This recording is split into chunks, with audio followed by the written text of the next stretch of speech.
தேராவில் தமிழ் வித்தியாலயம் இது எந்த இடத்துல அமைந்திருக்கு அப்படின்னு சொல்லி பார்த்தீங்கன்னு சொன்னால் இளங்கோபுரம் விசமோடுன்னு சொல்லக்கூடிய இடத்துல வந்து அமைந்திருக்கு. ஏற்கனவே இந்த பாடசாலைக்கு உதவிகளை வந்து பெற்றுக் கொடுத்திருக்கிறேன். இவ்வருடம் இல்ல மெய்வல்லுனர் போட்டி நடைபெறுவதாகவும் அந்த போட்டியில் கலந்து கொள்கிற மாணவர்களுக்கான பரிசு பொருட்களை வந்து பெற்றுத்தாங்க அப்படின்னு சொல்லி கேட்டிருந்தார்கள்.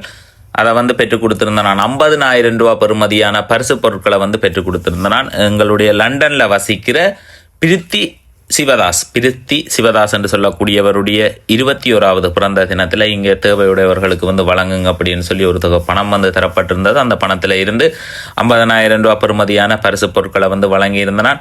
உண்மையிலேயே நாங்கள் படிக்கிற காலத்தில் வந்து எங்களுக்கு வந்து விளையாட்டு போட்டிகள் அப்படின்னு சொன்னால் ஒரு கிண்ணம் மாதிரி ஏதோ ஒன்று கடைசியாக வந்து தரப்படும்.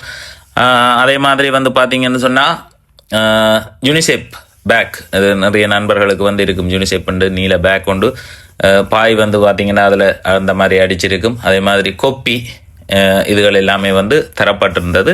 இந்த வெளிநாட்டு தனிநபர்களுடைய உதவி அப்படின்றது வந்து இல்லை. ஆனால் இந்த காலப்பகுதியில் வந்து பார்த்திங்கன்னு சொன்னால் எல்லா பகுதிகளிலையுமே வந்து கூடுதலாக எங்களுடைய புலம்பெயர் தமிழர்கள் வந்து கல்விக்குரிய உபகரணங்களை வந்து வழங்குறத வந்து பார்க்கக்கூடிய மாதிரி இருக்குது. இப்போ நானே ஏராளமான உறவுகளுக்கு வந்து வழங்கியிருக்கிறேன். என் ஊடாகம் மட்டுமல்லாமல் பறந்து எல்லோரு ஊடாகவும் பெரிய அளவிலான உதவிகள் வந்து எங்களுடைய பகுதியில் உள்ள மாணவர்களுக்கு வந்து கிடைக்குது. அதே மாதிரி எங்களோட மாணவர்களும் அதை வந்து பயன்படுத்தி கல்வியை வந்து முன்னேற்றணும். இந்த வாய்ப்பு வந்து எங்களுக்கு கிடைக்காதது உங்களுக்கு வந்து கிடைச்சிருக்குது. மாணவர்களும் வந்து இளங்கோபுரத்தில் உள்ள மாணவர்கள் விளையாட்டில் மிக ஆர்வத்தை வந்து காட்டியிருந்தார்கள். அதை வந்து காணக்கூடிய மாதிரி இருந்தது. 2 இல்லங்களுக்கு இடையிலான போட்டி வந்து நடைபெற்றிருந்தது. மஞ்சள் பச்சை 2 இல்லங்கள். மாணவர்களோட தொகை வந்து 150லேருந்து 160க்குள்ளே இருப்பதாக வந்து தெரிவிச்சிருந்தார் அந்த இளங்கோபுரம் என்று சொல்லக்கூடிய இடத்துல. முந்தி இருந்த மாணவர் தொகை வந்து இப்போ பாடசாலைகளில் வந்து இல்லை அப்படின்றது தான் உண்மையான ஒரு கதை.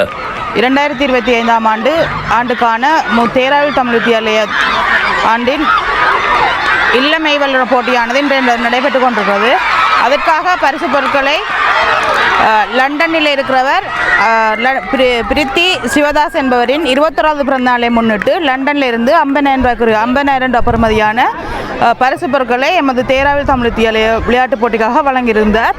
அவருக்கு 21வது பிறந்த நாளை கொண்டாடும் பிரித்தி சிவதாஸ் என்பவருக்கு எமது பாடசாலை சார்பாகவும் பாடசாலை நிர்வாகம் சார்பாகவும் பிறந்தநாள் வாழ்த்துக்களை தெரிவித்துக் கொள்வதோடு அவருக்கு மனமார்ந்த நன்றிகளையும் வாழ்த்துக்களையும் தெரிவித்துக் கொள்கின்றோம்.